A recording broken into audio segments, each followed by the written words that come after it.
दही को कभी भी नमक के साथ मत खाइए, दही को हमेशा मीठी चीजों के साथ खाइए। दही को शक्कर के साथ खाइए, दही को गुड़ के साथ खाइए, दही को बूरे के साथ खाइए, दही को खांड के साथ खाइए, दही कभी भी नमक के साथ। क्यों? मैं आपको एक छोटा एक्सपेरिमेंट करने के लिए बोलता हूं। आप बाजार में जाइए, कोई भी साइंटिफिक इंस्ट्रूमेंट की दुकान से एक लेंस खरीद लाइए, छोटी चीजों को बड़ा दिखाने वाला जो लेंस होता है, मिल जाता है, 10-12 रुपए का आएगा। एक दिन लाके अपने दही पे लगा के देखिए, तो इतने बैक्टीरिया दिखाई देंगे आपको जो करोड़ों की संख्या में। दही के ऊपर लगा के देख लीजिए, वो इधर जाते हुए उधर जाते हुए घूमते हुए टहलते हुए दिखेंगे। ये सब जीवित है और शरीर को ये चाहिए, सब जीवित अवस्था में चाहिए, क्योंकि ये बैक्टीरिया दही के साथ जब हम खाते हैं तो अंदर जाके हमारे जो एंजाइम सीक्रेशन है उसको ये बैक्टीरिया बहुत मदद करते हैं। तो दही हम खाते हैं बैक्टीरिया के लिए, जीवाणुओं के लिए दही खाते हैं। दही को आयुर्वेद की भाषा में कहा जाता है जीवाणुओं का घर, और एक दो नहीं, करोड़ों। एक कप दही में अगर कैलकुलेट करेंगे 1 करोड़ से ज्यादा जीवाणु। अब होता क्या है कि ये 1 कप दही में जो 1 करोड़ जीवाणु है, ये जीवित आपने खा लिए तो बहुत अच्छा है, शरीर को बहुत काम आने वाले। लेकिन उसी 1 कप दही में 1 चुटकी नमक आपने डाला, 1 मिनट में सारे जीवाणु मर जाएंगे। 1 ही मिनट लगता है उनको मरने। अब वो मर गए तो आपने दही नहीं खाई है, जीवाणुओं की लाश खाई है। तो दही नहीं रह गया, वो जीवाणुओं की लाश हो गया। अब वो अंदर गया तो दही के नाम पे आपने खा तो लिया, लेकिन उसके जो फंक्शन है बॉडी के लिए वो काम नहीं आने वाले।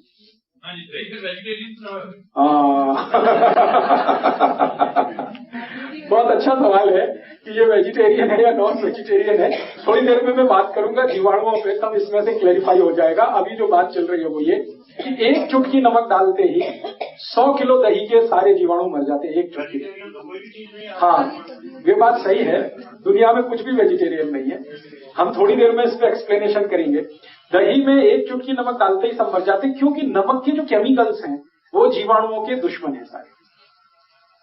नमक के सारे केमिकल्स जीवाणुओं के दुश्मन है। इसलिए आयुर्वेद में कहा गया है कि दही में कोई ऐसी चीज खिलाइए जो जीवाणुओं की संख्या को बढ़ाए, मारे नहीं, खत्म न करे। इसलिए कहा गया है दही को गुड़ के साथ खाइए। गुड़ डालते ही जीवाणुओं की संख्या मल्टीप्लाई हो जाती है। मल्टीप्लाई 1 करोड़ से 2 करोड़ पहुंच जाते हैं। थोड़ी देर गुड़ मिला के रख दीजिए, इतनी तेज उनकी ग्रोथ है। दही में बूरा डाल दीजिए, बूरा समझते हैं? तो दही में बूरा डाल दीजिए, मल्टीप्लिकेशन इतना फास्ट होता है कि कोई इमेजिनेशन नहीं कर सकता। एक दिन आप ये कर लीजिए मेरे कहने पर, 15 रुपए का लेंस आएगा, लाइए, खर्चा करिए, सवेरे से शाम तक ये एक्सपेरिमेंट करिए, तो आपको समझ में आ जाएगा कि जीवाणु कितनी तेज मल्टीप्लाई करते हैं मीठी चीज डालने पर। चीनी भी डालें तो भी मल्टीप्लिकेशन होता है, गुड़ डालें तो और ज्यादा होता है, बूरा डालने पर सबसे ज्यादा होता है। और एक मिश्री आती है, मिश्री, वो पीस के दही में डाल दीजिए, तब तो अद्भुत होता है, सोने में सुहागा। भगवान कृष्ण दही को मिश्री के साथ ही खाते थे। तो आप जो है दही को खाने का नियम तरीका थोड़ा बदलिए। मैंने पंजाब में बहुत लोगों को देखा दही में नमक डाल के खाते हैं या लस्सी में नमक डाल के। ये लस्सी नमक के साथ नहीं खाई जाती, गुड़ के साथ खाई जाती है, खांड के साथ खाई जाती है, चीनी के साथ खाई जाती है। मुझे पुराने समय का याद आता है कि हम लोग हमारे मामा के घर जाते थे दही बूरा खाने के लिए। दही नमक खाने के लिए कभी कोई कहीं नहीं जाता, दही बूरा खाने जाता। और दावतें होती थी गांव में तो दही के साथ बूरा ही डाला जाता था। बहुत इंटेलिजेंट लोग थे वो सब।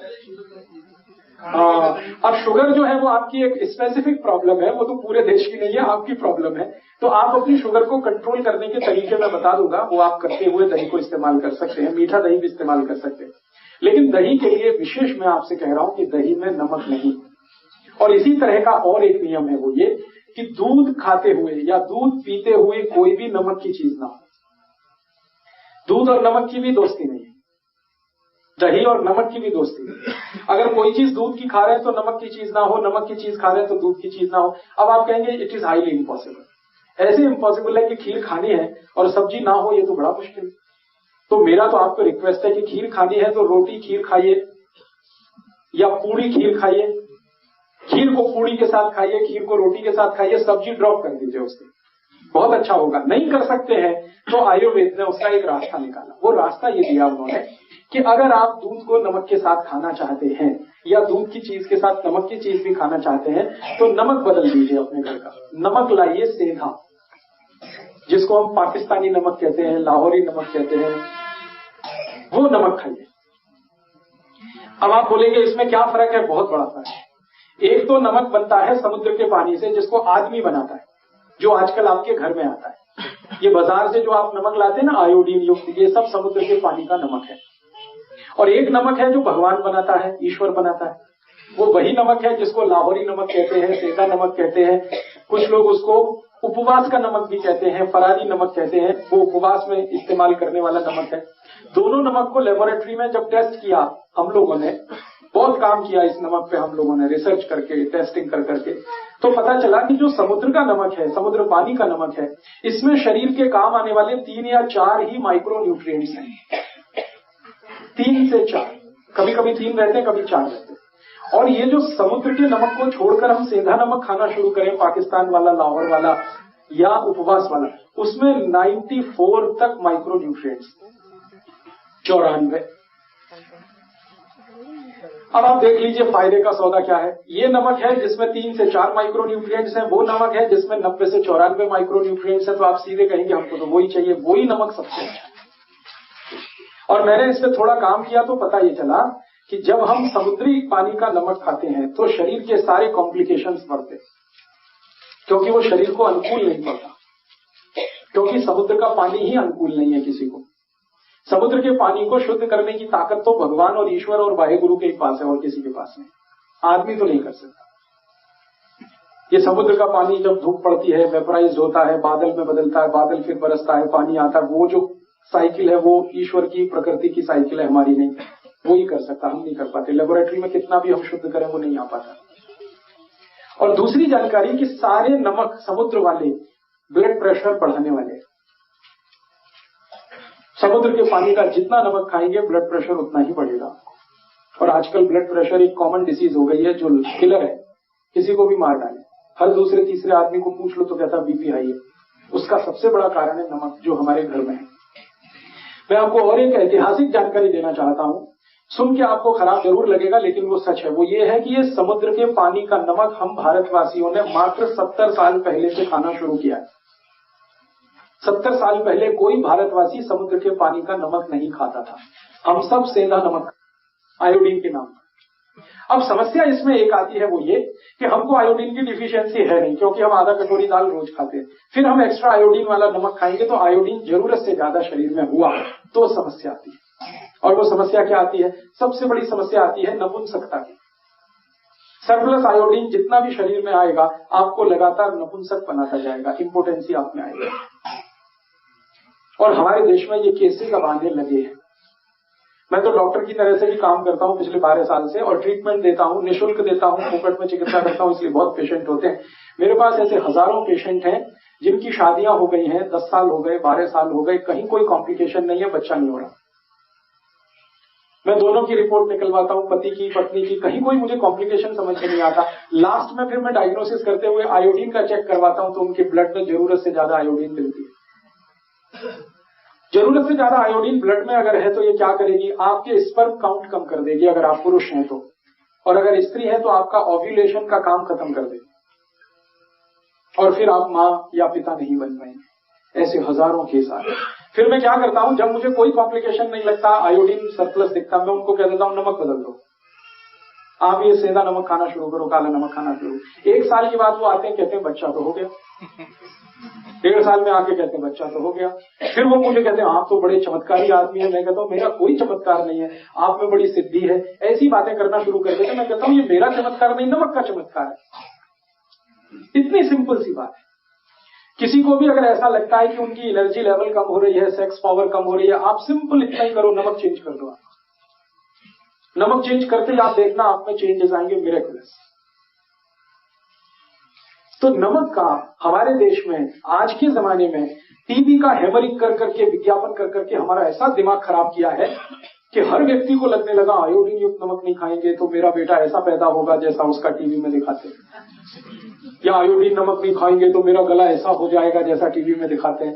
दिमाग खराब हो जाएगा। मैंने कभी नहीं खाया, मुझे ना दिमाग खराब है, ना कोई गहरा रोग है, ना कोई तकलीफ है। ऐसे बहुत सारे लोग हैं। तो आप ये विज्ञापनबाजी में मत जाइए। ये तो सरकार के विज्ञापन है, और सरकार के विज्ञापन कुछ वेस्टेड इंटरेस्ट के साथ हैं। स्वार्थ क्या है इसमें? नमक बनता है समुद्र का 15 पैसे किलो, आप जानते हैं। क्योंकि उसको बनाने में खर्चा कुछ नहीं है। समुद्र का पानी है, मुफ्त का है। सूरज की रोशनी है, वो भी मुफ्त की है। मशीन कोई लगती नहीं। 15 पैसे किलो का नमक बनता है। अब उसको बेचना है 10 रुपए किलो, तो कैसे बिकेगा? तो कुछ उसमें शिगुफा लगाना पड़ेगा। तो वो बताना शुरू करते हैं आयोडाइज्ड है, आयोडीन युक्त है, एक्स्ट्रा फ्री फ्लो है। ये सब आपको बोल बोल के उल्लू बनाते हैं। नमक को एक्स्ट्रा फ्री फ्लो है। एक्स्ट्रा फ्री फ्लो माने वो दाना दाना गिरता है। मैं आपको जो किस्सा समझाना चाहता हूं वो यही, दाना दाना नमक गिरना ही नहीं चाहिए। नमक कभी भी एक्स्ट्रा फ्री फ्लो होना नहीं चाहिए, नहीं तो वो नमक नहीं रहेगा। एक्स्ट्रा फ्री फ्लो करने के लिए पता है क्या किया जाता है? नमक की जो नमी है उसको निकाला जाता है। और नमक की क्वालिटी है कि वो नमी को एब्जॉर्ब करता है। खुला हुआ नमक यहां रख दो, सूखा हुआ, 10 मिनट के बाद आप देखेंगे वो गीला गीला हो जाएगा। वातावरण में जितनी भी ह्यूमिडिटी है उसको वो खींचता है। इसी की क्वालिटी है नमक की। अब वो नमी को निकालने के लिए केमिकल डालते हैं, उसका नाम है एल्यूमिनियम सिलिकेट। और ये केमिकल और भी खतरनाक। एक तो डाल दिया पोटेशियम आयोडेट जो इनऑर्गेनिक है, ऊपर से डाल दिया एल्यूमिनियम सिलिकेट उसको एक्स्ट्रा फ्री फ्लो बनाने के लिए। ये दोनों समस्याएं हमारे शरीर को बहुत कॉम्प्लिकेशन दे रही हैं। अब मैं आपको एक और जानकारी देना चाहता हूं जो आपको होनी ही चाहिए। यूरोप और अमेरिका में एक्स्ट्रा फ्री फ्लो नमक की जरूरत है। उनको जरूरत है। क्यों? क्योंकि उनके यहां सब्जी बनाना किसी को नहीं आता। वो बनी बनाई सब्जी लाते हैं जो पैकेट में आती है, डब्बा बंद आती है। और बनी बनाई सब्जी में नमक मिला के पैकेट नहीं बना सकते, नहीं तो खराब हो जाती है। तो वो बिना नमक की सब्जी बना के पैकेट में बंद करके अमेरिका में बेचा जाता है, कनाडा में बेचा जाता है, यूरोप में बेचा जाता है। अब उस सब्जी को खाने के लिए जब प्लेट पे डालेंगे तो ऊपर से नमक डालना पड़ता है, इसलिए उनको एक्स्ट्रा फ्री फ्लो नमक चाहिए। हमारे हिंदुस्तान में बिल्कुल उल्टा है। हमारे हिंदुस्तान में ऐसा कोई घर नहीं है जिसको सब्जी बनाना ना आता हो। अमेरिका में ऐसा कोई फैमिली नहीं है जिसको सब्जी बनाना आता हो। वो प्रोफेसर हो सकते हैं, डॉक्टर हो सकते हैं, मैनेजर हो सकते हैं, इंजीनियर हो सकते हैं, लेकिन सब्जी बनाना किसी को नहीं आता। रोटी बनाना नहीं आता, पराठा बनाना नहीं आता, पूड़ी बनाना नहीं आता, कुछ भी नहीं आता उनको। तो इस टेक्नोलॉजी में हम ही मास्टर हैं और कोई नहीं। हाँ, कुछ आता ही नहीं है। वो तो बाजार से पाव रोटी खरीद लाते हैं, डबल रोटी खरीद लाते हैं, उसको ऐसे काट लो, ऐसे काट लो, बीच से काट लो, उसमें कुछ भर लो, खा लो। हालांकि वो बनती गेहूं के आटे से ही है। हम भी गेहूं के आटे से पूड़ी बनाते हैं, पराठा बनाते हैं, ये बनाते हैं। हम 100 आइटम बनाते हैं गेहूं के आटे से। उनको एक ही आइटम बनाना आता है, वो पाव रोटी, डबल रोटी, वो भी सड़ाकर, फर्मेंटेशन कराकर 6-6 दिन सड़ाना पड़ता है आटे को, मैदा बना के, तब वो बनती है। तो उनकी प्रॉब्लम है, सब्जी बना नहीं सकते, दाल बना नहीं सकते, आती है नहीं, टेक्नोलॉजी उनको किसी ने बताई नहीं, उन्होंने कभी ली भी नहीं दोनों की दुनिया के किसी देश से।